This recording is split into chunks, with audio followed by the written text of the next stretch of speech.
I'm talking about. Wait! Okay, now, from the beginning.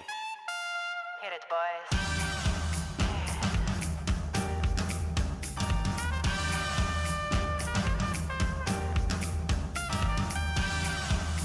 What are you talking about?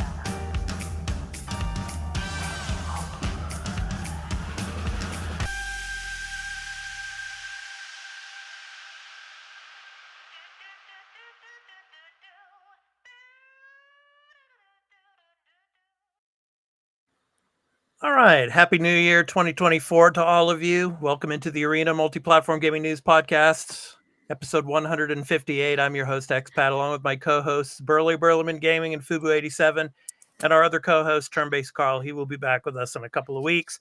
I want to, first of all, say sorry for the technical details and technical difficulties we had when we tried to start the show previously.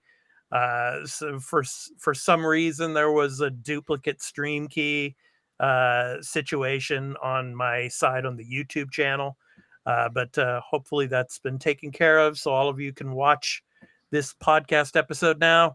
So anyway, thank you guys for your patience and all. So let's go ahead and Burley and Fubu, we talked about our holidays. And I talked about the situation in Japan, and our hearts go out to all of those who, when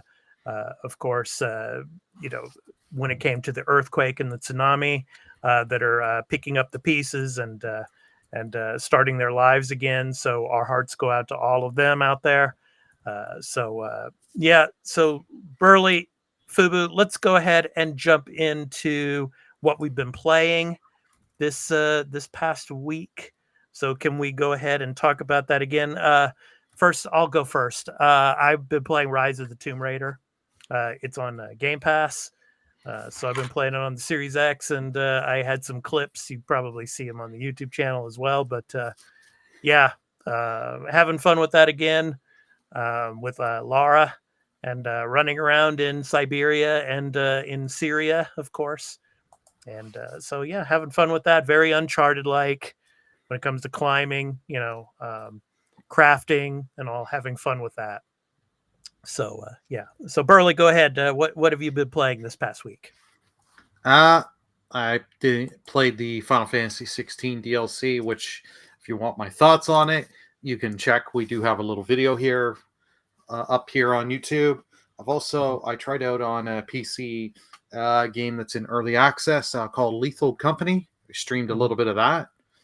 Yep. Really, really fun. It's I don't recommend playing by it. You can play by yourself, but it's nowhere near as fun as if you get a bunch of people to play with you, because you're all working together. You're trying to go to these different moons and find scrap, and you've got 3 days, and you got to get as much scrap back as you can to meet the quota. If you don't meet the quota, you die. If you do meet the quota and get above the quota, you get money so you can buy gear like flashlights, walkie-talkies. You use like a proximity-based chat. So like if you're near someone, you can hear them well. If not, if you're far away, you can barely hear them or not hear them at all. It's really a lot of fun. And the nice thing is, like, if you die on day one, but all your buddies get a bunch of scrap on the ship and then take off from the moon, you get revived on day two. So that way you're not dead and out. There's just a small penalty, which I think it balances pretty well. Cool. And Fubu, what have you been playing this past week? Yeah. Well, I've played a lot of Ever Crisis because I was sick and bad, so I just wanted one of those games that I play retry. I don't have to do anything else. But before I got sick, I finally completed Final Fantasy 16, the story modes, the DLC, and also I did platinum the game. It's a very, very good game, and as I keep saying every week to Burley, it is a Final Fantasy game 100%. And I already started Spider-Man 2, and I'm adapting to the new fighting mechanics because it's a bit weird. They changed a little bit from the original one. So I'm adapting to that, but I'm enjoying the game. It's beautiful. It's fun. Cool. So I just want to say also for all of you that are in the chat and all of you that are watching on the YouTube channel, if you want your questions to be answered during this episode, please be sure to utilize the super chat. And as well as if you'd like, of course, we also have super thanks that you can help us out when it comes to our content creation here on the Arena Productions. We'd really appreciate any support that you'd like to give to us out here. So, yeah, with that said, let's go ahead and get into the first story. So, Baldur's Gate, 2023 Game of the Year. It's still in the news, guys. So we had the Steam Awards. So we had the Steam Awards come out, and I'll go ahead and throw you the link to the story here from gamesindustry.biz. And it's not as big of an awards ceremony type of presentation as like the Game Awards, obviously. It's one of the kind of the lower tier ones that happens usually at the beginning of the next year. But Baldur's Gate won Game of the Year there, and I'd like to know your guys' thoughts on this. So I'll go ahead and run through the winners and of course the categories. So Game of the Year went to Baldur's Gate 3. VR Game of the Year went to Labyrinthine. So from Balco Game Studios. Labor of Love, it was a category, Labor of Love. Went to Red Dead Redemption 2, which is interesting. I guess Labor of Love. I mean, it's like a game that you love so much that you want it to be Game of the Year, maybe. Best game on the Steam Deck, Hogwarts Legacy, Burley. So I thought that was pretty interesting. Hogwarts Legacy was the Game of the Year on Steam Deck. Better with Friends, Lethal Company was the winner. Outstanding visual style, Atomic Heart. That was an interesting one. Most innovative gameplay, I should say, Starfield. So Starfield won there. Best game that you suck at was given to Sifu. So Burley, Yeah, yes. you loved playing Sifu, yeah. Oh, that was such a fun game. yeah. Best soundtrack went to The Last of Us Part 1. The Last of Us Part 1. And then outstanding story-rich game to top it all off was Baldur's Gate 3. So those were the categories and the winners. So what are your guys' thoughts on this? For me, it was kind of like, meh.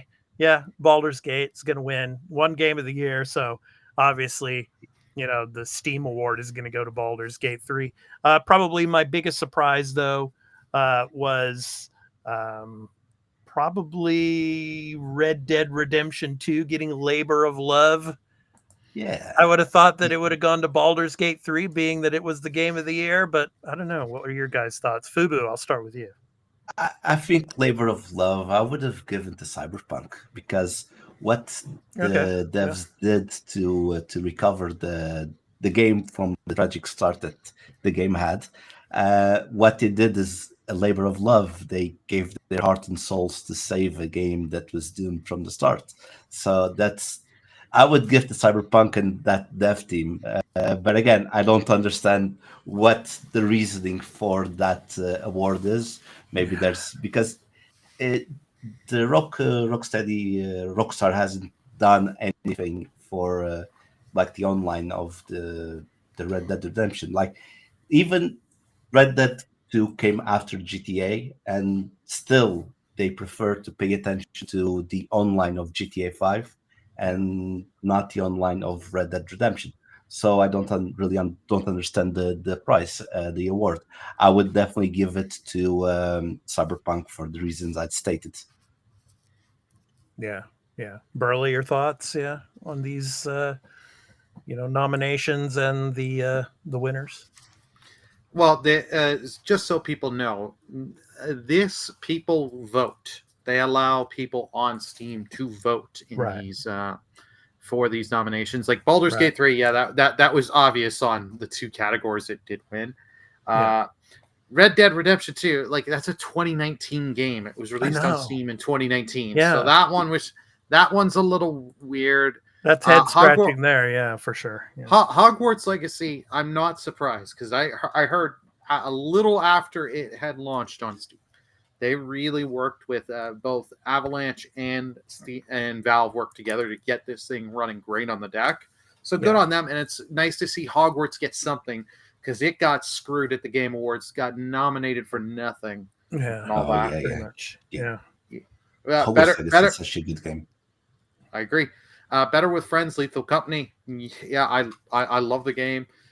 Most of this I understand, but like just a few of these games have been out for a few years. Like Sifu, I think it might have came to Steam early last year because I know it was an Epic exclusive. I know it was PlayStation Epic at first, so I understand, but I do think it does fit for best game you suck at. if you sit and actually played Sifu, you know what I mean. But yeah, most of these made sense. Yeah, definitely. So yeah, and we'll probably be getting some other little like minor awards as we get it towards the spring. I think there's a few more game awards that come out. I think we get like the accessibility awards are exactly usually around March, March or April, somewhere around there, if I remember. Yeah, correctly. There's usually some awards, ceremonies that trickle on down into the spring, but so. But Baldur's Gate, proving that it's still, it's the game of the year. So, and on Steam, yes. So, all right. So, next up, let's go ahead and get into our next story. So, Square Enix, they came out with their New Year's letter to, of course, the company. Which out here in Japan that they do pretty much every year. Most companies have like a general letter, like a yearly tradition, so that it's kind of a boost in morale to employees to start off the new year and all. And Square Enix plans to aggressively use AI in 2024. So I'm going to read a little bit of this for you. So I'll go ahead and give the link here for you all. So let me go ahead and get to that. So, So New Year's letter by Square Enix CEO, Kiryu Takashi. Kiryu. I love it. The CEO of Square Enix is like, he's Kiryu-san. From of course he's not the like a dragon Kiryu for sure, probably, but anyway. Well, it's all tied because I know from playing the Judgment games, Yakuza are every 10 feet. No, they're not street corner. No, they're not, Burley. No, they're not. President of Square Enix is a Yakuza member. I figured it out. No, that's not it. Let's get this trending on Twitter, everyone. Yeah, really. Yeah.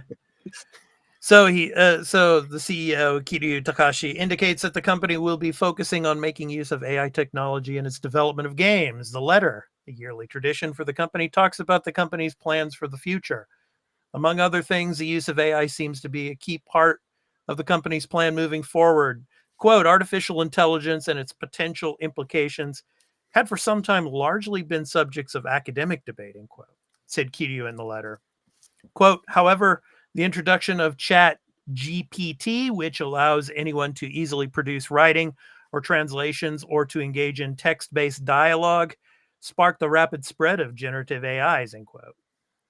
So Kiryu basically notes that the generative AI is applicable in a number of different fields and isn't necessarily limited to only generating text.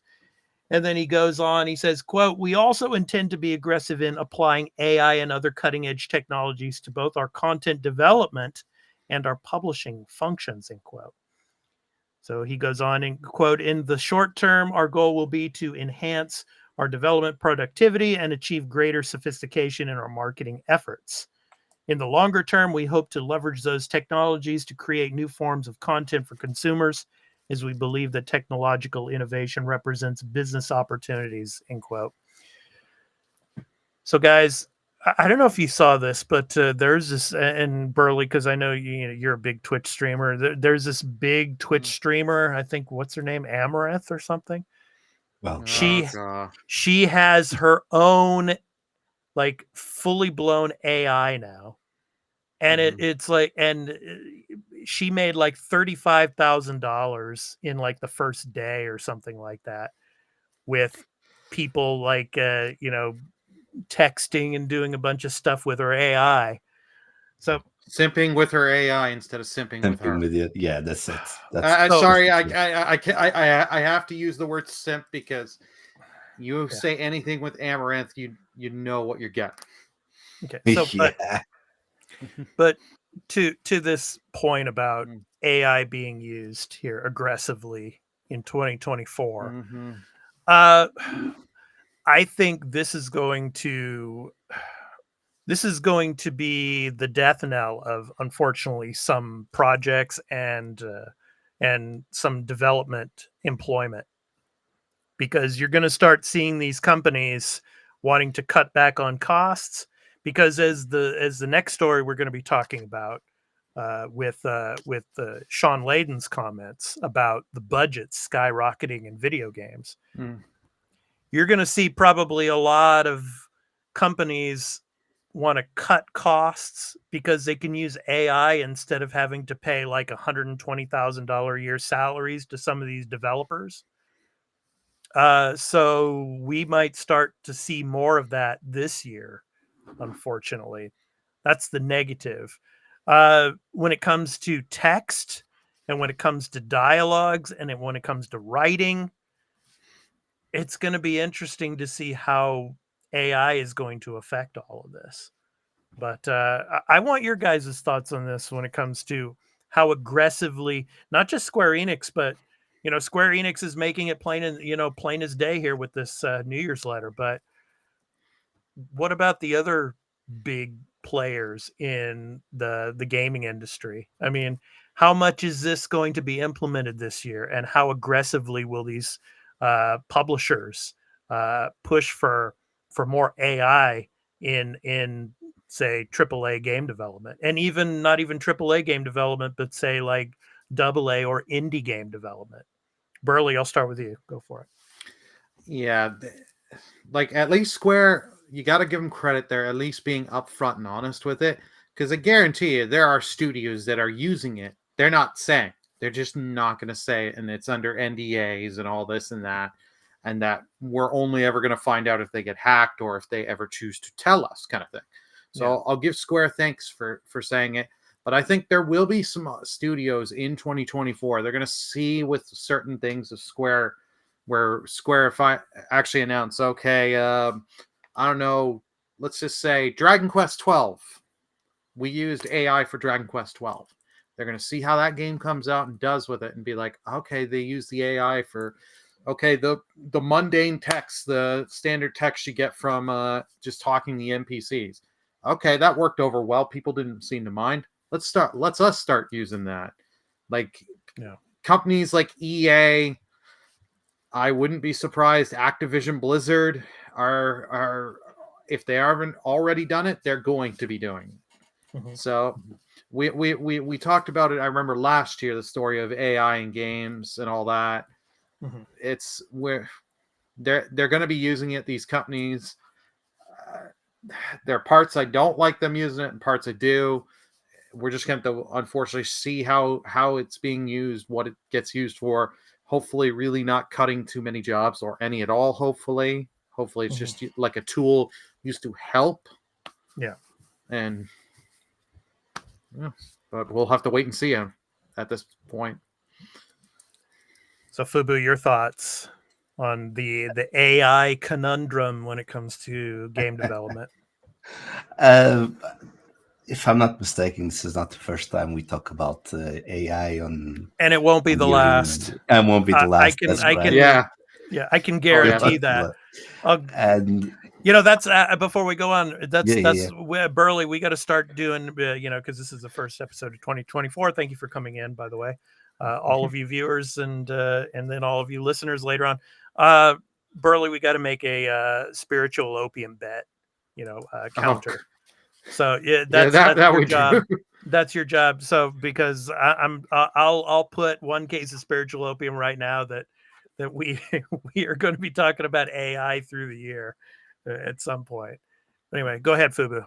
Sorry. Yeah, and I mentioned at the time, and I'm going to mention it again. I don't agree with the AI because it will take humanity from the games. It's going to take some humanity because there's won't be that human touch behind it, the feeling. Because maybe one day machines will have feelings, but at this moment, no, they don't have feelings. They can pretend they have feelings, but they don't have those feelings.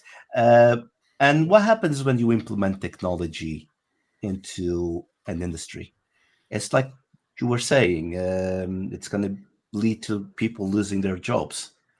And the only reason that Square Enix is doing this is because I am 200% sure they're trying to recover the money they lost on NFTs. Because last year, by this time, they were saying on the letter, we're going to bet on NFTs. And they got their ass kicked all year long because NFTs just went down like a rock.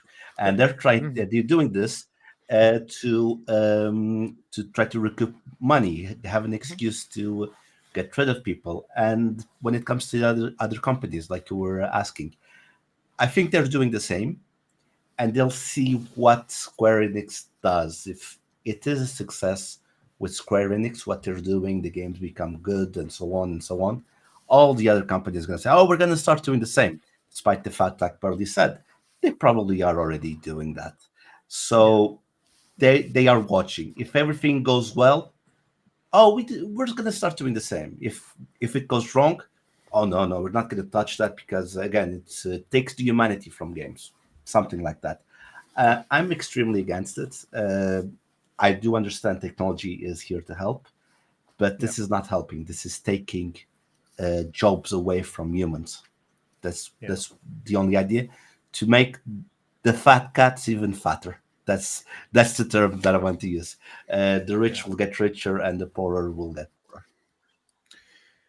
Yeah, I mean there are positives to using AI. I mean the enhancements of graphical fidelity and all. I mean it'll be interesting to see how and when it comes to characterization in games and the realistic looks of characters. I mean we shall see, but I mean to take an aggressive stance. I mean that's that's going to be interesting to see how that plays out. But anyway, all right, let's get to the next story here in the weekly news beat. So 2024 is kind of obviously starting out a little slow. I mean, it's the first week of the year, but Sean Layden, he had some comments. Sean Layden, obviously the former CEO of PlayStation boss, and he was tweeting about the fact that he feels that game budgets, we're going to be talking about it a lot in 2024.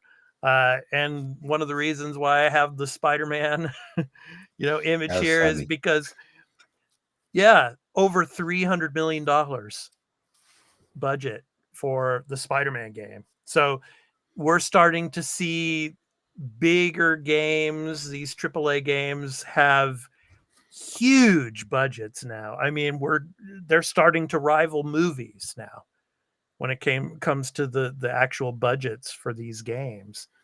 So are they spiraling out of control? I mean, that's the question here. So I'm going to read a little bit of this for you. This is from gamesradar.com. So former PlayStation Sean Layden, of course, president, he of course posted a tweet reacting to information purportedly taken from the Insomniac Games leak. Of course, as you all know about the Insomniac leak now, one thing that they did discuss was the $300+ million budget of Spider-Man 2, and obviously we heard more about Wolverine. But he talks about like we're going to be hearing a lot about this in 2024, and it's difficult to gauge if he's talking solely about game development budgets or the Insomniac hack at large when it comes to the tweet. But so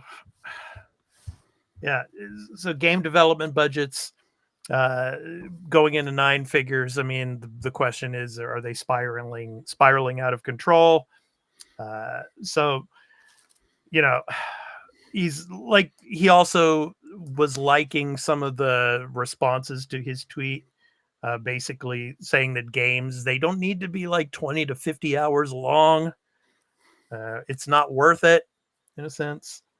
So I want to get your guys' take on this. I mean, with the games coming out this year,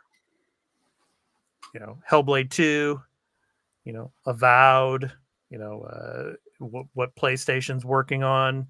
I mean, we're gonna get to a point where we're gonna get like $500 million, or and above when it comes to video game Basics. budgets. So are they spiraling out of control? Fubu, go ahead. No, I think this is trying to prepare people for a price hike in video games. It's like when they start saying, "Oh, we're running out of fuel or petrol," and all of a sudden the gas prices start to hike. I think this is a marketing strategy to rise the price of games. I do understand, yes, because I understand the budget gets higher because they're using better technology. I think the fact that 10 years ago, you would have a voice actor just do the voice and nothing else. Nowadays, you have an actor. He does a full, complete job with the motion capture. Like it's not just his voice; it's his expressions, his movements. So there's also a price hike there because instead of paying, let's say, 1,000, I don't know how much it is. I'm just saying a number, but paying 1,000 per words, now they have to pay not only per word but for scene and so on. I don't know how the contracts are, but when I it just comes, want to say too, Fubu, not to interrupt, but I mean, yeah. you get actors like now Matthew McConaughey is working on a video game, so you get all these big Hollywood stars, and Exactly. like you get Keanu Reeves and Cyberpunk, and so you're gonna have to pay them a ton of money. Exactly. Yeah, so, They are not spiraling. The budgets are not spiraling out of control. They are putting a lot of quality in the games, and when you want something that's quality, you have to pay for the quality. Like getting Matthew McConaughey, you're gonna pay you $100 for him just to say all right, or whatever. Like he does, you're gonna have to pay.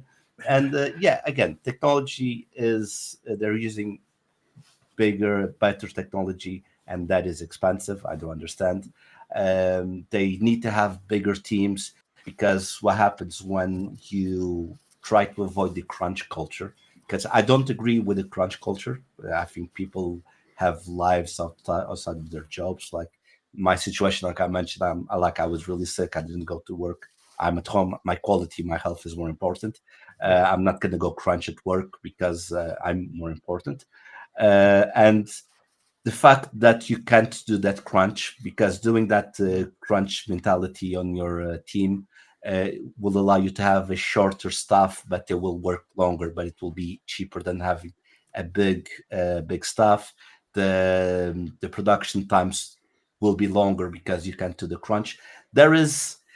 I think this is the cost of doing things right, because when you try to do things fast and cheap, it will you want to have things fast and cheap. Sorry, you want to do things fast and cheap. When you can't and it takes longer, it's going to become more expensive, and you can't do the crunch culture. The games will take longer to produce. Longer times to produce means more wages to pay, more expenses with electricity, for example, internet, and so on. Everything those costs that are associated with game production. And again, the actors itself getting big actors. I don't think it's spiraling out of control. I think it's putting quality in the game that's allowing to have such big budgets. But like I mentioned, and this is my final thing repeating, when you when you have big budgets, you need to have quality. It's put quality in the game. So it's a cost of quality and not out of control. Sorry, sorry if it was a bit confusing, but it's if it was in Portuguese, I would have explained exactly what I wanted to say. But you did just fine, Fubu. Thank you, in English. So, Burley, your thoughts? My thoughts.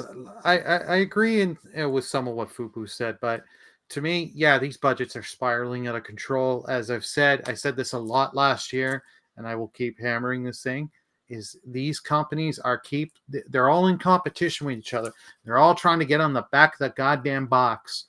We have 500 hours of gameplay. All that just to make you go buy. Oh, I could buy this. This got 500. That's only got 100.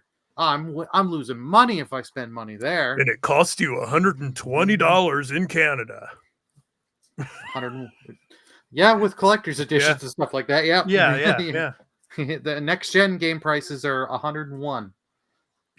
That's for a bit. So yeah, games here in Canada cost some money. These like, I get it with some of the budgets. Like for Spider-Man, I get it why it was high, and as seeing everything they do and like the motion cap and all that, I get that they're doing more with actors and all that.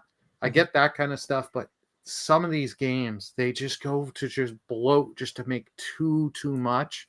And like some of the best games that I've played over the last while, it's nothing too bloated. It's it's a big enough game where if I can get 10 to, like I've said, if I can get 10 to 15 hours of a good story where every time I'm putting down the controller being like, oh, I want to keep playing, but I need to go to bed so I can go to work and everything.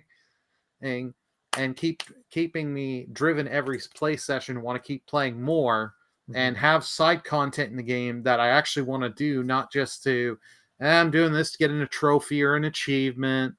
Yeah. This and that. Like, we've had all these games that just like Dead Island 2, where it was, we have 500 hours of gameplay, or was it Dead Island 2 or Dying Light 2? Sorry, it was Dying Light 2. That their whole thing was, we have 500 hours worth of gameplay. Yeah. And it was like, I remember. No, like there are games I've put 500 hours in, but they're multiplayer games I'm playing with my Twitch chat. Burley, what games have you put 500 hours into? A little game called Mario Kart 8. Okay. Oh yeah. I was gonna say, other than Mario Kart, there's like no game in hell that you're gonna put 500 plus hours into. Depending on some of the Pokemon games that I've replayed millions of times doing challenge runs, but no, for the most part, I don't put that kind of time into one game. But like all these games, it's just like I'm tired of seeing on the back of the box and all the advertising of how long this is, and that it's just giant long Avengers games. I will take with like a good AA or an indie where it's a shorter experience, but I'm like, after I'm playing, I'm like, damn, I want more. I want more. Like that was the nice thing with Spider-Man 2. I know people were mad that it wasn't as long as they wanted, or some of the bigger other games that they've had, but it was like when I finished everything and I got the platinum in Spider-Man 2, I think 30 hours, I think was my time. I was like, damn, I want more. But I'm kind of glad they didn't put so much crap in here, because they could have easily put a lot of crap and gave me another 20 to 30 hours. But I'm like, it's a slog. The first 20 were good. Now I hate myself for playing this. Yeah. I want to go back to something that Fubu said about the costs of these games, but the costs, to the consumers, because even now Nintendo games are going $70. And Tears of the Kingdom was the start of that. Tears of the Kingdom was the start of that. So don't be surprised before the end of this generation they go up to 80. I mean, they're going to justify hiking the prices again because the budgets are going up. Yeah. Do you remember that was that Sony leak a few weeks ago or 2 months ago or something, that they are considering putting the prices of PS games on $80. So they want to raise the prices as well. Yeah, well, I mean, if you ask any development company and the heads of all of these development companies, do you think that you should be charging, say, $100 for a game? But the majority of them are going to say yes. They feel I want my bonus up by $5 grand. If they could get away with it, they would sell those games for like $100+ bucks. I don't want to go away too far from this. But there's also one thing that's very confusing to me, which is basically when the game comes out, like day one, the price on the store, on the physical store, and the price on the online store, it's exactly the same. It shouldn't be exactly the same. That's very confusing to me. Like on the store, on the online store, it should be like less 20 euros because you don't have the disc, you don't have the cover, you don't have the transport, you don't have a bunch of things that if you put it together, it should make the game cheaper. And they would still make a bunch of money, but that's something that's maybe it's a different topic another day. But that's something that confuses me a lot. Yeah. All righty. Okay, so let's go ahead and move to the topic of the show, guys, because our topic is about 2024, what we think about 2024 when it comes to video games and the game industry. So Price hikes. Price hikes. Yeah, right. Yeah, probably. Right. We can talk Nintendo, we can talk PlayStation, we can talk Xbox. This is a multi-platform gaming news podcast. So, I mean, just throw out your ideas of what you feel about this year when it comes to games and the gaming industry. So our kind of like our forecast, and in the chat, those of you that are watching, let us know in the chat what you think is going to be maybe some of the big news stories of 2024. If there's any games that you're thinking about, what do you think could be delayed? What kind of surprises do you think we're going to have this year? I'll go ahead and start first. Remember last year, guys, I talked a lot about, Tears of the Kingdom. And I was like saying that it's the zeitgeist that Tears of the Kingdom is going to win. It's going to win. It's going to win. There's no way in hell that any other game is going to beat it. It's because it's such a beloved game and, nobody's going to choose anything else. Well, I am not going to do that this year because right now, the zeitgeist and everything, especially here in Japan, it's all about Final Fantasy VII Rebirth. Final Fantasy VII Rebirth is going to be game of the year. Final Fantasy VII Rebirth, there's nothing that's going to challenge it. But then last year, there was a game called Baldur's Gate 3 that came out and just surprised the hell out of everybody. And I think that is going to happen again this year. I think there is going to be a game that we're not talking about right now that nobody knows about, and it's going to be the big zeitgeist type of game that's going to take all the momentum away and sweep it away at the end of the year when it comes to the Game Awards. So I am not making any predictions this year. I am not going to say anything about Final Fantasy VII Rebirth. I honestly, I don't care so much about Final Fantasy VII. That's just me. But I mean, out here in Japan, everybody lives and breathes Final Fantasy. But yeah, there's going to be another game that's going to come out of nowhere, probably. That's one prediction.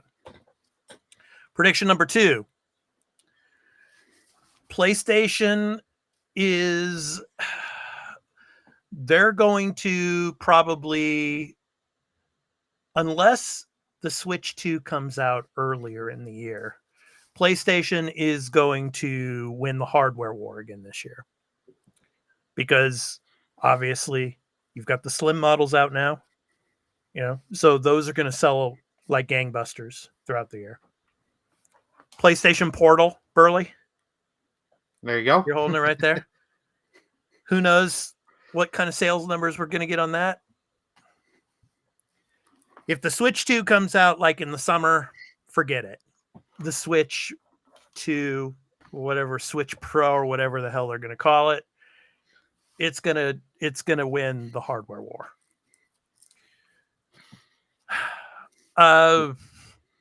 When it comes to video games, I think Xbox is going to have a huge year. And there was the rumor on Twitter and X that they're talking about there could be a game developers direct in a couple of weeks. So we might get some really interesting information there. Game Pass is going to be big this year because now with the Activision Blizzard deal done, you're going to start seeing a lot of those games start pumping into the service. It's what's interesting. And of course, we're going to be talking about Game Pass later in the show. We still haven't gotten any Activision Blizzard games yet, but probably from next month, they're going to start coming out. So Game Pass is going to be big out in the West. And I'm predicting right now, still in Japan, Phil and Sarah, when it comes to Xbox, they're going to be working their asses off and trying to, boots on the ground, trying to get things going out here, moving around. But hardware sales just they're not going to be that good. They're going to probably be the same as they were in 2023. And I'll say it again. I said it, before last year. You go into a brick and mortar shop. Imagine my hand are the people walking by the Xbox aisle. Yeah. They're just like this. They're oblivious to the Xbox brand because everything is about PlayStation and Nintendo. And it's going to continue that way unless Xbox is able to get their stuff front and center, in the front aisles, and that's probably not going to happen, unfortunately. So in Japan, PlayStation and Nintendo will continue to dominate. Nintendo probably more than PlayStation because of the Switch 2 coming out. And then, you've got you got the Paper Mario RPG coming out later. You got the Peach game coming out. You got a lot of momentum with that. PlayStation, Final Fantasy VII Rebirth. Other than that, what other big exclusives are going to be coming out? I'm really excited for what is it? In February, Burley. It's what is it? Outriders 2. I think that's the name of it. Dragon's Dogma, you mean? Dragon's Dogma? Dragon's Dogma 2. No, yeah, well, the Dragon's Dogma 2 is coming, but there's that one game. It was Helldivers. I'm sorry, Helldivers 2. I was like, Outriders 2. I'm sorry. Yeah. So Helldivers 2. I'm sorry. I'm still thinking about the YouTube problem we had earlier. So it's kind of getting it's all good, man. So no, Helldivers 2 is coming in February, and I'm really excited for that. But yeah, that's my forecast. The Game Awards, everything that's going to be the same again, and probably there's going to be more ads and more marketing and more Hollywood stars coming on stage at the end of the year. Then Summer Game Fest, we don't have an E3 anymore, so Summer Game Fest is going to be kind of like E3 was, and for a day or two, unless we have a bunch of directs bunched up together. The PAX events will be pretty much the same. So TGS, Xbox will have another big presence probably this year. But those are my predictions. That's my forecast for the year. Burley, you're next. What's your forecast for 2024? Okay, yeah. So my forecast for 2024, I'm going to go by company. I feel just a little easier. Nintendo, I'm going to start with Nintendo. I think we're in but I'm believing in the rumors that we're going to get that direct in March for the Switch 2, Super Switch, whatever it's going to be called. We're going to Switch 2 Pro.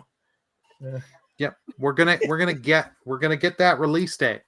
Okay. I wouldn't be surprised if we get it to release with that Peach game, because we don't have the release date on that, I think, yet. The one Peach game, because they gotta have stuff for it. Like they did a lot last year with the original Switch. We know we have 2 remakes, a remake and a port. So you get the HD remake of Paper Mario: A Thousand Year Door, beloved classic, and Luigi's Mansion 2 HD remake coming in the summer. So I wouldn't be surprised around there we're going to get the Switch 2 launch with that kind of stuff. But I think Nintendo, they've been doing, because we got the Super Mario RPG remake, they've been testing the water. Expect a few more remakes. I wouldn't be surprised, because we did have the Link's Awakening remake on the Switch. Yeah. I'm hopeful we'll get some more 2D Legend of Zelda remakes, whether or not we get, or them just porting doing like an HDified version of Link to the Past and maybe Link Between Worlds on the 3DS, giving that out. Mm-hmm. But I think Nintendo, if we do get the hardware there, it will sell well. Mm-hmm. It's going to just be interesting to see if it can, because PS5 has been dominating hardware sales. Mm-hmm. Can it take it? It all depends with what we get, but the Switch 2, it could launch with nothing and just say, hey, we play your Switch games a little bit better, and it will sell gangbusters out in Japan, out anywhere in the world, pretty much. Oh, yeah. It's going to be as long as they don't do stupid things and stupid marketing with it, like they did with the Wii U, they will be fine, and it will print them money.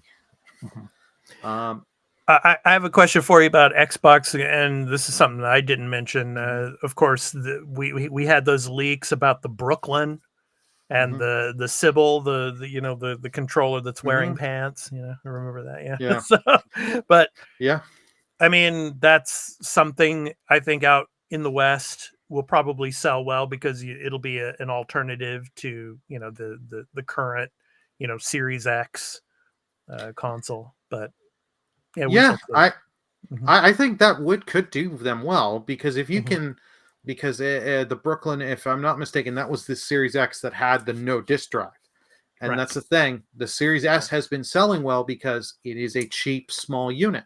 Right.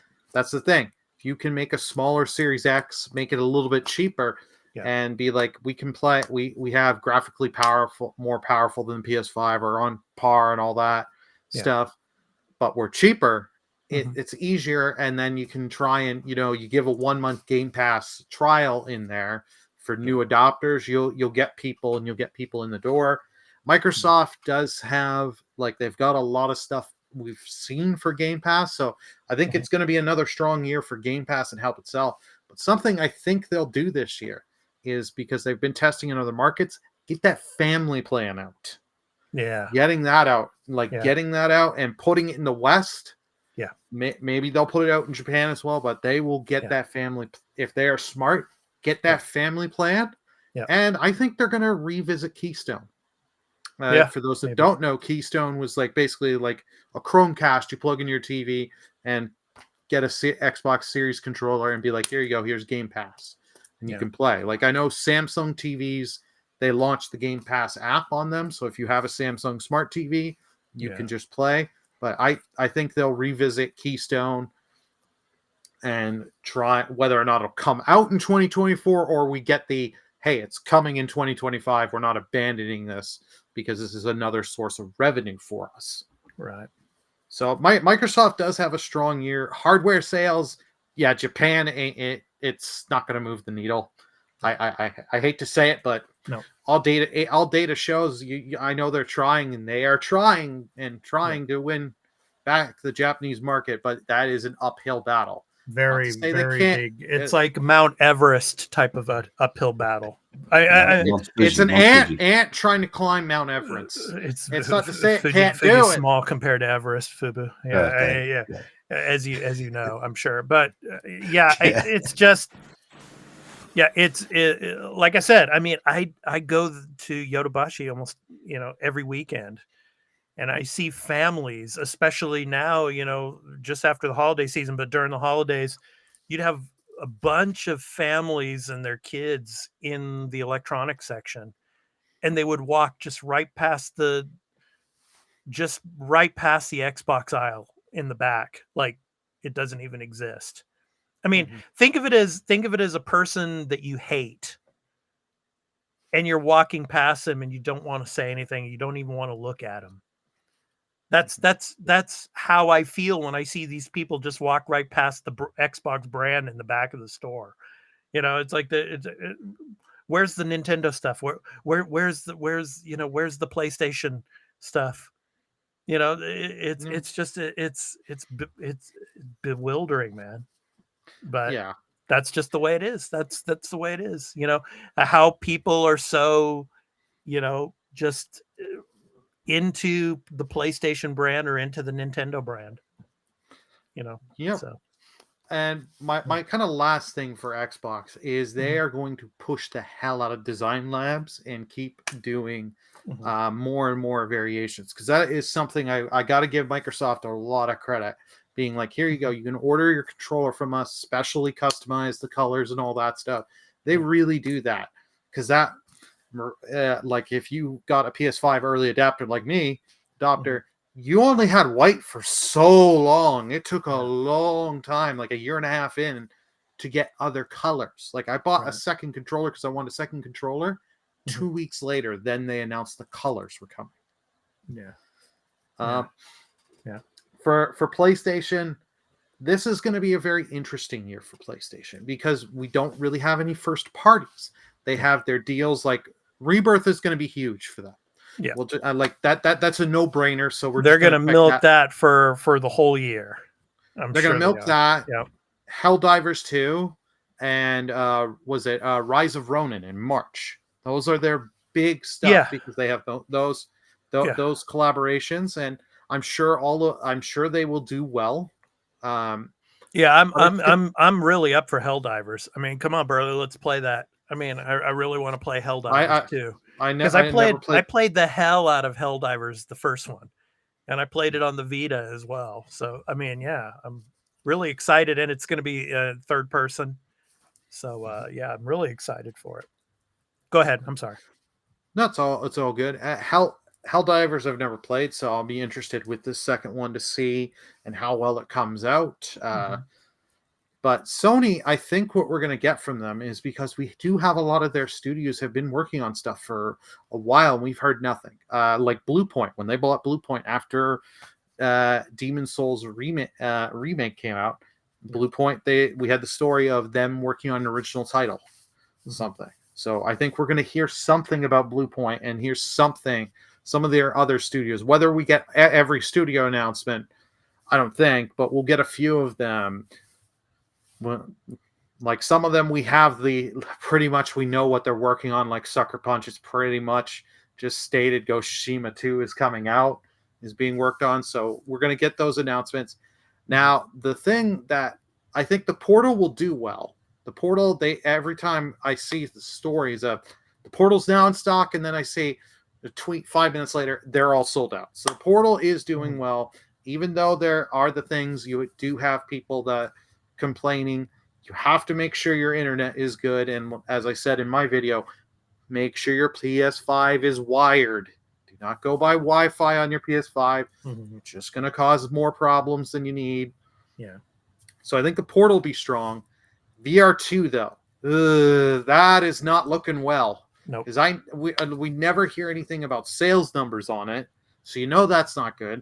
I hear no one talking about the library of games on it. Yeah. Other than like I've heard Call of the Mountain is good, and then some of the other VR2 games are on other stuff. So I don't think VR2 I don't know how much longer PlayStation will be supporting this. Yeah, out here in Japan, it's like when you go into Yodobashi, you would think that they would have like a display, and they would have like one out that people could actually try, which they do for the Meta. Yeah, they do for the MetaQuest, right? MetaQuest, I think it's the 3. Yeah. MetaQuest 3, right? 3 is the current one. Yeah, that's the one they have out where people can actually put it on and actually demo stuff. You would think that they would have a demo headset out there for PlayStation VR 2. Nothing. It's the same out here in Canada. They have. Yeah. I don't know. The last time when I was in, and like I was in on a Best Buy a few weeks ago. PSVR 2. They have the box showing you the box, and that you can buy, and the 2 different SKUs, the normal and the Call the Mountain bundle. Yeah. But that they have like demos for the I can't remember if it was Quest 2 or Quest 3 if they switched out, but like you could demo the Quest. Like I think Sony knows this device is a loss. Yeah. So and I can't see them discounting it much, because we know they want to make profit on every device. But at this point, either they heavily heavily discount this, or they have to go back to their PSVR 1 titles and make them that you can play it with PSVR 2, because that's the only way. At this point, those are the only ways you can save PSVR 2, and honestly, I don't think it's worth spent. I don't think it's worth putting the money into. I think Sony should. It's not nice to say, but quit the VR market. Wait 10 to 15 years before trying going into this. Let your competition. This was something Microsoft learned early on. It was like, VR market's not worth it. It's too much of a headache. Yeah, it was either VR reported on everything else. Well, it was either VR or augmented reality, and they were going with augmented reality, but then that just they stopped on that as well. But okay, Fubu, you've been patiently waiting. It's your turn. Go for it. I just love the passion, man. I just love the passion. I felt like I was. If this was a political speech, I would vote for president. That was so good. What? There you go. What? No, I am Burly Man Gaming, and I approve of this message. Oh, shut up, Burly.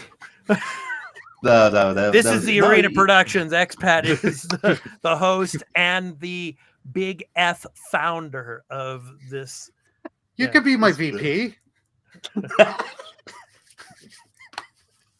I think Burley's going to lose his voice. Something's going to happen to Burley. Ladies and gentlemen, we have a new co-host starting next week. Co-host Burley of Burleman Gaming has been replaced. Go for it, Fubu. Go ahead, man. No, so it's okay. It's okay. When it comes to predictions, I think, like we mentioned on one of the last shows from last year, I think this year is going to be Xbox's year, and my prediction will be the key element for this year for Xbox to succeed will be the Game Pass. And my prediction is, let's say the first 4 or 5 months of the year, Game Pass, it's going to be really good. And then PlayStation will have to open their eyes, and then they will have to start doing something with the games from, I'm not going to even say the essential, but the premium and the extra, the higher tiers. They have to, they will start putting better games there, because I haven't used a PlayStation Plus game from either tier in the last few months. I think the last one that I played was Sea of Stars, and they gave it in August, and it was the game I was like, I have to play this. I was too busy at the time, I couldn't. But other games, no, they are lagging. They're going behind, and I think with the Game Pass being so strong, I think they will open their eyes. They're going to start put better games. We'll talk about this. I won't talk about games, but for example, this January, the Essential was a big upgrade. We'll talk about that later. Yeah. But it was a big upgrade. So that's my prediction when it comes to these online services. When it comes to hardware, PlayStation is gonna dominate, because they are focusing. For me, I think they're focusing too much on hardware, because they just released the Slim, they released the Portal, and in less than 1 year they're gonna release the Pro, because there's already specs out. Yeah. They're gonna release the Pro. Xbox, I think Xbox is doing the right thing. I think they're focusing more on games and on the software aspect than on the hardware aspect, because what you make money. I know you make money on the hardware, but you make more money on the software along the years. So when it comes to these two companies, I'm going to go with these are my predictions. When it comes to Nintendo, I already said this before. I really hope Nintendo has a great hit when they announced the Switch 2 or Super Switch or whatever. I personally think that historically, like we mentioned before, my prediction is they won't be as successful as they hope with the Switch 2. I'm not going to say it's going to be a flop, but they won't be as successful. And for us, at least for me, if I can consider, it went as successful as they expected, but for the people that for the president, and yeah, especially the Japanese guard, they're very, very strict. If they don't reach that number, they won't say, "Oh, it was less of a success." No, it's going to be considered a flop because it didn't hit their objective. That's how I perceive, at least, about your inner culture. You can say if I'm right or wrong about that, but that's how I perceive. If it doesn't hit the numbers they want, it will be considered a flop, and we already had this conversation a few weeks ago when I talked about the GameCube. The GameCube was a fantastic console, but it was a flop. But it was better than the PlayStation 2 at the time, but it didn't do exactly what they expected, and it was considered a flop on the market. I don't remember why. Well, I know it didn't sell enough there. Yeah. What you're DVDs saying, and what having you're the proprietary small little discs, that's what really hurt the GameCube. well, what you're saying, Fubu, is that you don't think that the Switch 2 will flop like the Wii U did, as opposed to when with the massive success of the Wii. But exactly. what you're saying is that you think the Switch 2 probably will not sell as the original Switch did. Basically, yes, exactly. Yeah, it's not going to sell as much as the original, and in that regards, it can be a great console. That's why I was using the GameCube reference, but the Wii U is also a great initially. example. Initially, yes. Give it time, though. I mean, we'll have. Yeah, but the Switch 2 will probably be out for like at least 6 or 7 years with about 4 or 5 different iterations to it. So it's probably going to sell a hell of a lot. But that's the problem, and then you got this example on with Sony, which is also Japanese, because the Vita didn't sell as well as they expected, so it was a flop. You have the PS, the VR2. It didn't sell as they expected. It's a hybrid, though, man. It's a hybrid. I know. It's a game console and a handheld, and here in Japan, it is the first gaming system that a child starts to play video games with. That's true. I mean, of course, they'll work their way up to like PlayStation, and then to PC games and stuff, but usually the very first console, the very first game system they have is a Switch.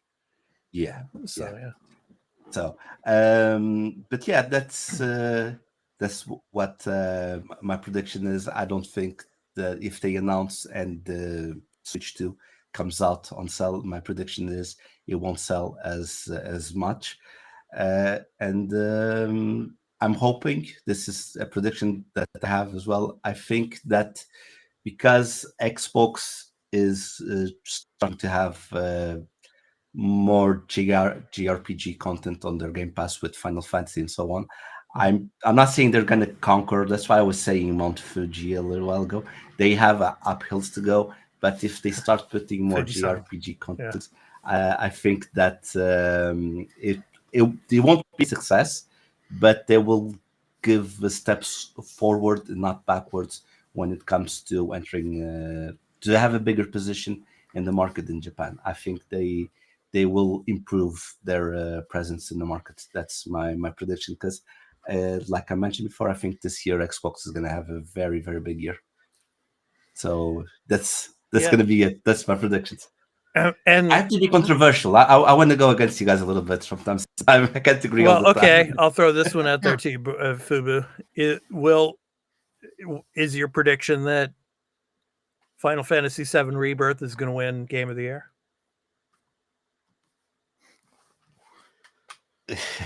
We have. Come on, just say it. I mean, you're going to say yes. Yes. Come on, Yes. And I say wanted. Yeah, I understand. Yes.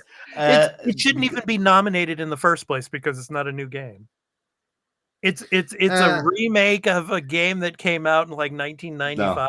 No, Yeah, it's come on, actually with It's new. what remake changed a lot. It changed the story a lot, and Yeah. Rebirth, what But they're it's based- showing, they're implying and showing that one character that was Okay. dead in 7 is alive, and they're changing stuff. I get where you're coming from. Like this was my argument with RE4 remake being nominated for Game of the Year last year. Yeah, It was a great game. Both versions of RE4, the original and the remake, are both great. Yeah. It was only on there because of the high Metacritic score. That was the only reason why it got nominated. I feel it shouldn't have been nominated because it's like, well, it changes some of the game, but not enough to make it like it's completely different. If my heart were to do the talking, I would be completely on the side of Hellblade 2 winning Game of the Year this year.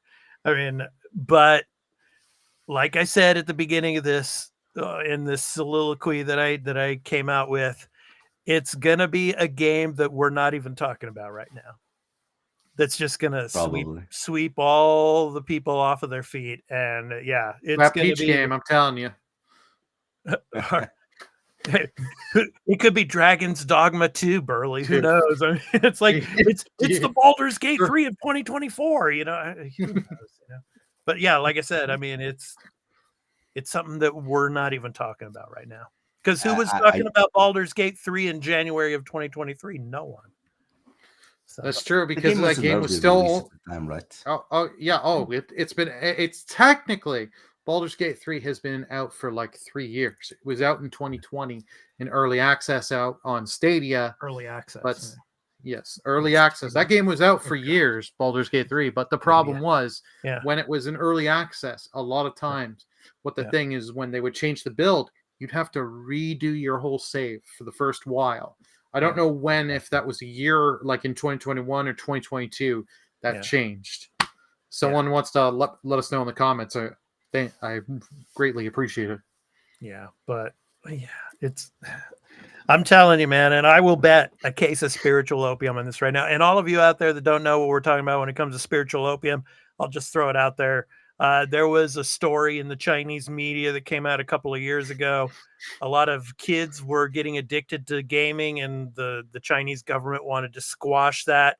And so there was a media organization that came out with an article saying that, you know, children being hooked on video games is like being hooked on spiritual opium. And so we've made this a running joke on this podcast for a few years now. About spiritual opium and how all of us hardcore gamers need it.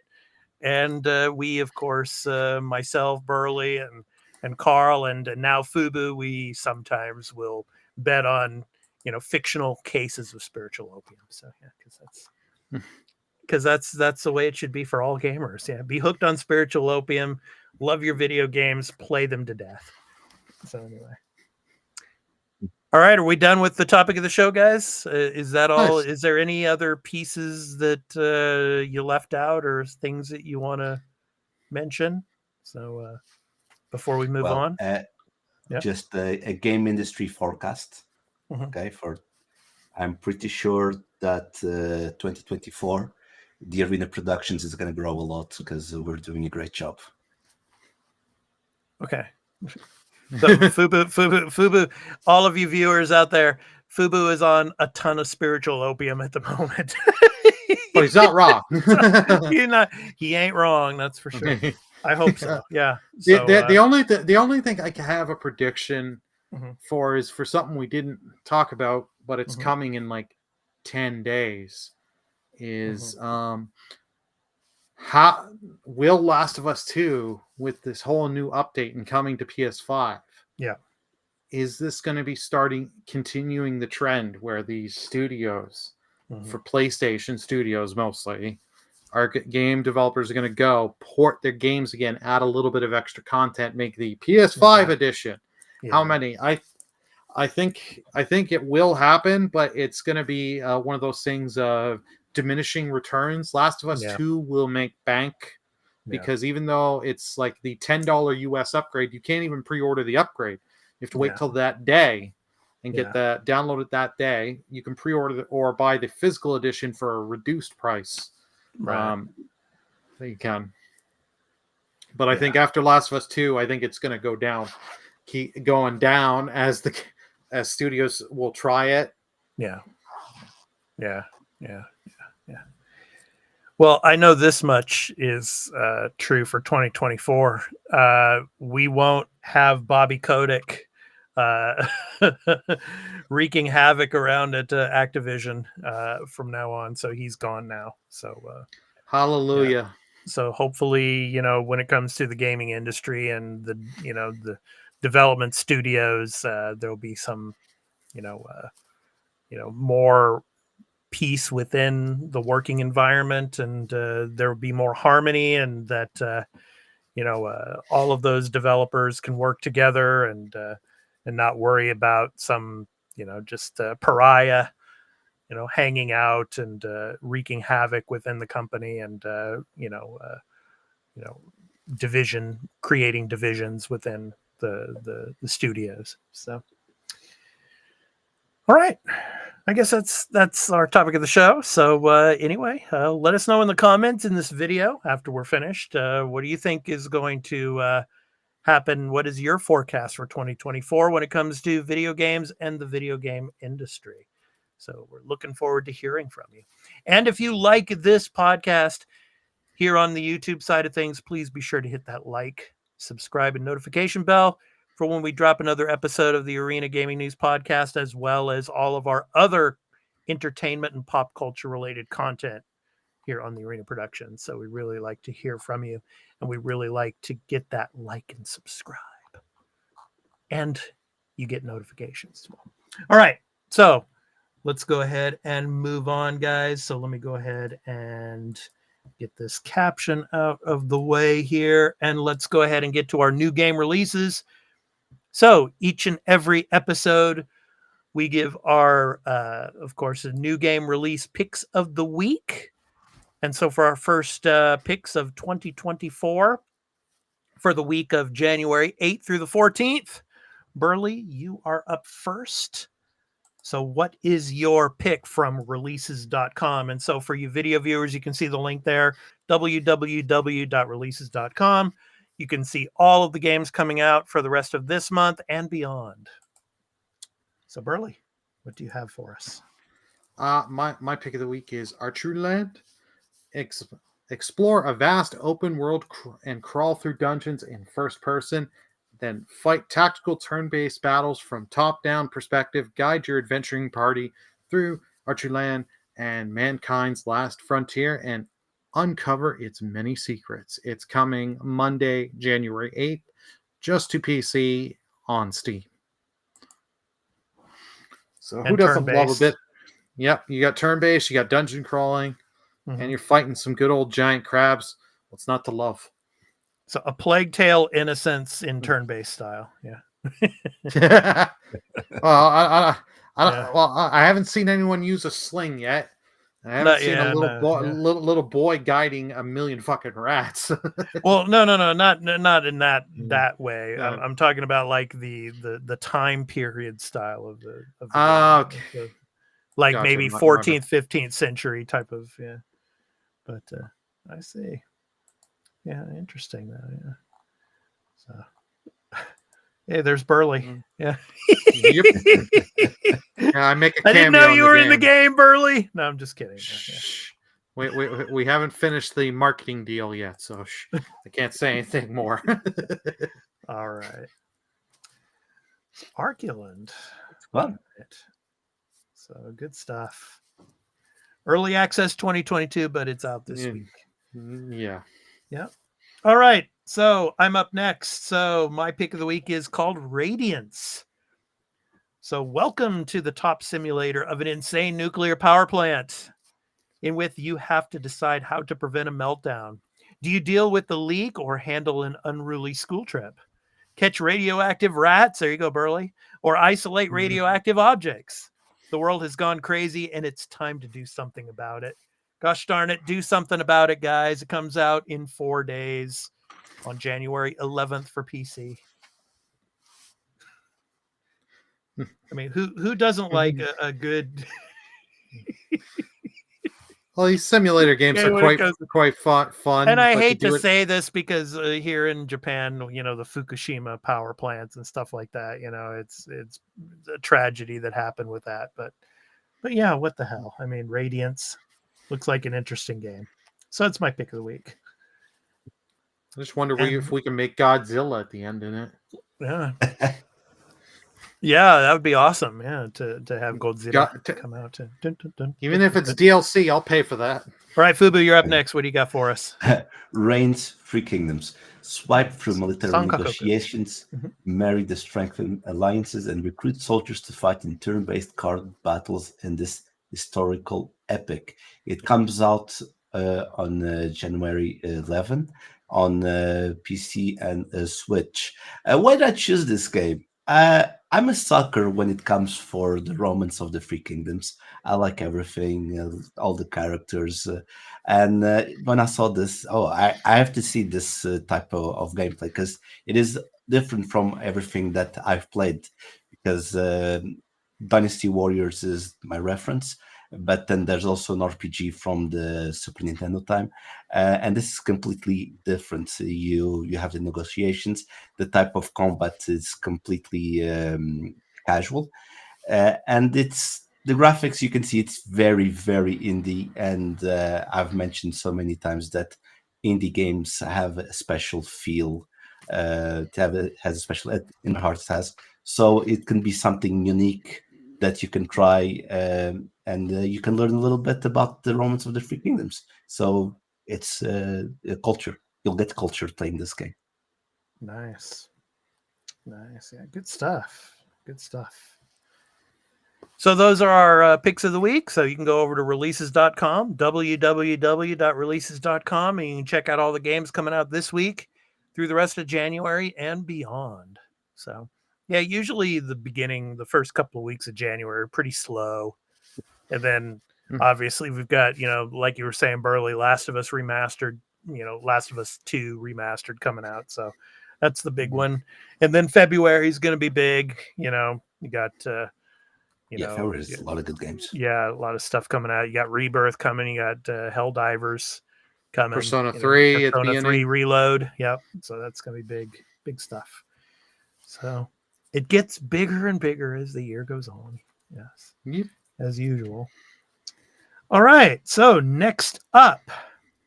Okay, let's go ahead and get that out of the way. So next up is Game Pass. So Burley, you're going to be doing Game Pass. Carl is not with us this week. He'll be back with us, I think, on the 20th. He'll be coming back. So what do we have for Game Pass this week for the first wave of January? Okay, so for the first wave of January, we have already that's out Close to the Sun. That's out on cloud, console, and PC, as well as Hell Let Loose. That came out on January 4th to cloud, PC, and console. The series console, I should say, not the Xbox One. Valhalla coming out on Tuesday the 9th, January the 9th. That's yeah, big. cloud, console, PC. That one surprised me a little bit. Figment coming on cloud, console, and PC January 9th. We also have Super Mega Baseball 4 coming to cloud, console, PC through EA Play January 11th. We Happy Few coming cloud, console, PC in January 11th. And another big one that was a little surprise, Resident Evil 2 Remake coming cloud, console, PC January 16th. And as well as Those Who Remain cloud, console, and PC January 16th. Yeah. I played a little bit of Close to the Sun. It's basically a walking sim. You're on this big ship that's like the size of the Titanic, and you find all of these like newspaper clippings and everything. I played about 2 hours of it, and it's generally a walking sim, and it's horror themed. So I'm looking forward to playing some more of it to see how it turns out. But yeah, Valhalla, I've played the hell out of that game already. I put over 200 hours into Valhalla. Resident Evil 2, I played that just a year or two ago on the PlayStation side, when the remaster came out. So yeah, but We Happy Few actually is coming back, so that's interesting. Yeah. Fubu, any comments on this list? Yeah, Valhalla is going to be for the full month. Like, if you want to complete the game 100%, there is so much to explore. The world is beautiful. It is beautiful. Yeah. I remember I got Valhalla when the PlayStation 5 came out. And I remember just watching the fjords in Norway. Yeah, in Norway. I remember watching the fjords, and I was like, "Whoa, that is beautiful!" Like going through the mountains, see the sea at the bottom. Then England is really well done. The people, like, it's like you live there. The one thing that Ubisoft does well is these historical games. They are. I'm not going to say 100% because some things are not correct, but they're like 98% accurate on what they portrayed, and it's really, really nice. It's the it's a very good game. The historical tours that they give you in these games are amazing. I mean, when Origins came out, you could walk through ancient Egypt, of course. When you remember when Odyssey came out. When Origins came out, they did something like something with the pyramid, and they predicted there should be an entrance in there. And when the archaeologists studied that, they went to the pyramid and they found that entrance there. Like, that was so accurate that the game predicted the entrance, and the entrance was there. So it was really interesting. Resident Evil 2 is a beautiful game. Like, it is a horror, survival horror game, very well done. It's really fun. Nemesis is Mr. X is Mr. X. terrifying. It's terrifying to face. All the others, I was always interested in trying We Happy Few. I always liked the story, like how they present the story. I really liked it at the time. I never tried the game. The others, I don't have any opinion, except Hell Let Loose, because Burley was saying good stuff about the game. Yeah. So cool. All right. So that is Game Pass Wave 1. It'll be interesting when Wave 2 comes out. Will we start to get some Activision Blizzard titles? Or are they going to wait until February? We shall see. Or maybe if that developer direct happens, maybe we'll get some more information there. So, all right. So next up is PlayStation Plus Essential. So, Fubu, what do we have for PlayStation Plus Essential for January? I'm just going to say, praise the Lord, because finally we have a good month. Because I don't remember the last time we had 3 good games in 1 month, honestly. But yeah, you have Plague Tale Requiem, which is the continuation of Plague Tale Innocence.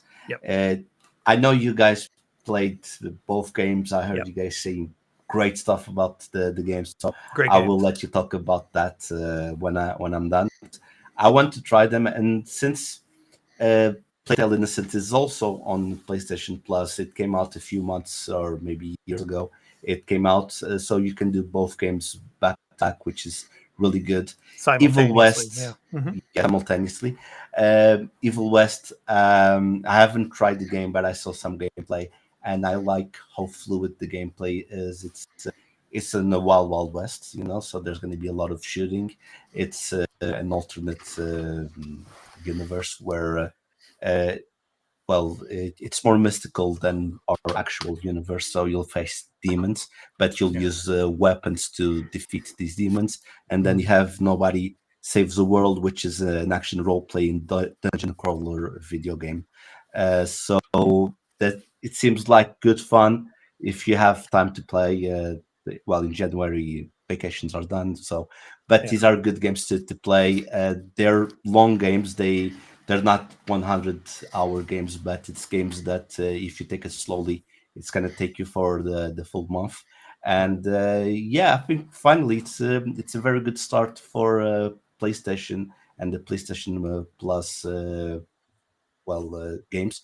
And let's see how it is the rest of the year. If they continue like this, they're going to give a good fight to Xbox. Not going to win, but they're going to give a good fight. Well, out in the West, Fubu, because here in Japan, exactly, they changed. The PlayStation. I saw that. Yes, if you haven't watched my video here on YouTube, please check it out. So, Evil West is not coming to PlayStation Plus in Japan. It is being replaced by Lost Epic. So this is just another example of games that they feel will cater better to their, the particular regional audiences. And another reason is because Evil West is very dark and it's very bloody. And this is an example of, like, we talked about this before, Burley, the Callisto Protocol. It's not even available here in Japan because of the violent nature in it. There's so many games that are either not available or they're censored heavily because of the graphic nature of them, or the sexual content or whatnot. So PlayStation decided out here in Japan region to not have Evil West and to have Lost Epic instead in its place. So so go and check out my video there if you haven't watched it yet. So out in the West, you guys are going to be treated to Evil West. So it's good stuff. All right. Next up is let's go ahead and talk a little bit. Actually, Burley, do you have any comments you want to make on the PlayStation Plus lineup for? No, I agree with Fubo. It's nice to see 3. Like, we're actually not feeling cheated at a month. Where you're like, at best, you're like, 2 good games, and then why the hell is this given here? Yeah. No, it's nice to see that it's a good month. I'm hoping PlayStation keeps up with this, because this is the problem. They will get 1 or 2 good months and then just go tank. Yeah, we shall see. So, but anyway. All right, it's time for programming notes. So recent and upcoming programming on the Arena Productions here on YouTube, as well as on our Patreon, where you can get exclusive ad-free content. So we got a ton of stuff coming out this year. 2024 is going to be a big year for us. This week, Echo on the Marvel side of things starts, and we're going to be doing a seasonal review of Echo.